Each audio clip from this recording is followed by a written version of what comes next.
చూశారు కదా, రష్యా అధినేత పవర్ఫుల్ పుతిన్ భుజంపై ఇలా తట్టడం ఎవరికైనా సాధ్యమా? పుతిన్ను కలిస్తే చాలు అనుకునే దేశాధినేతలు ఈ ప్రపంచంలో ఎందరో ఉన్నారు.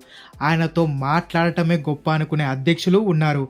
కానీ ప్రధాని మోదీ మాత్రం ఒక స్నేహితుణ్ణి శబాష్ మెరా దోస్త్ అని భుజం తట్టినట్లుగా తట్టారు. పుతిన్ కూడా ఎంతో ఆప్యాయంగా దాన్ని స్వీకరించారు.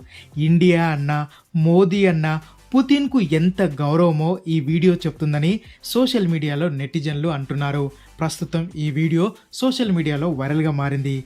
ఇది ఎప్పుడు జరిగిందంటే, రష్యా పర్యటనకు వెళ్ళిన ప్రధాని మోదీ మంగళవారం నాడు మాస్కోలోని ఆటమ్ పెవిలియన్ ఎగ్జిబిషన్కు ప్రధాని మోదీ పుతిన్తో పాటు కలిసి హాజరయ్యారు.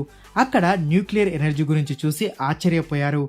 ఇండియా రష్యా మధ్య బాండింగ్లో ఈ ఎనర్జీ కోఆపరేషన్ కీలకమైన పిల్లర్ అని మోదీ అభివర్ణించారు.